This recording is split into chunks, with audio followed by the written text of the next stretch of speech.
Howdy! This is Joey from Crossroads Gardens. We got a lot of people that like to do the pollinator gardens, you know, and get your bees and things in for your garden, because you do need pollinators for your plants. We've got several different milkweeds this year. We've got the butterfly, just your traditional orange. We've got the bloodflower, it's red.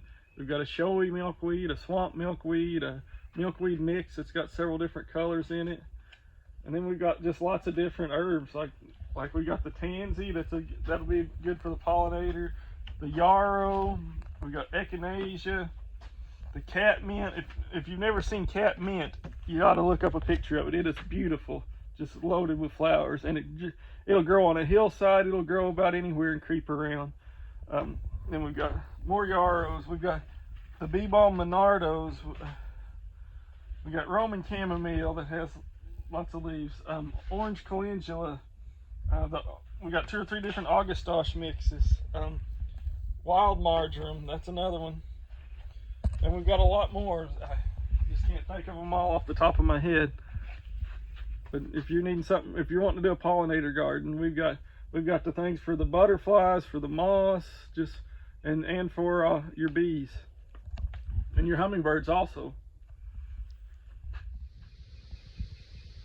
I'm the 5th generation to live on this farm, and pollinators are just as important to me today as they were to my great-great-grandfather.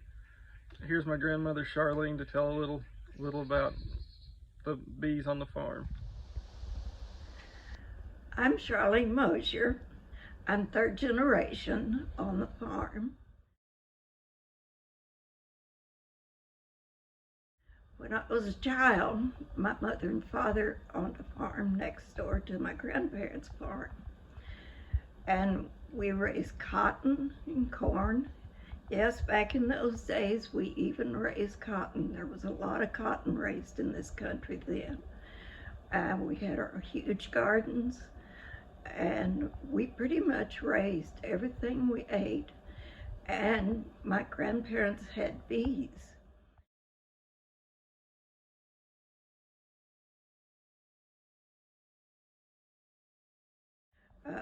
These were wild bees that they had captured and brought in and tamed. They were very important because Grandma and Grandpa had a huge orchard. Also, the gardens and all their crops needed the bees to pollinate. And my uncle also lived on the farm, Uncle Cyril.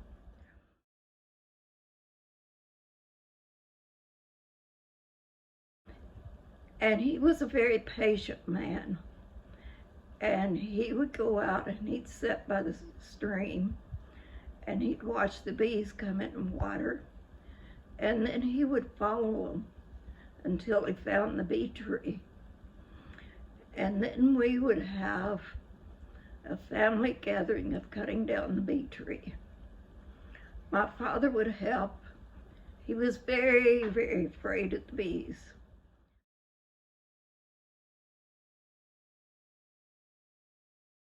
So he would tie down his shirt sleeves, tie down his pant legs, turn his collar up and fasten it securely, put his headgear on to keep the bees out.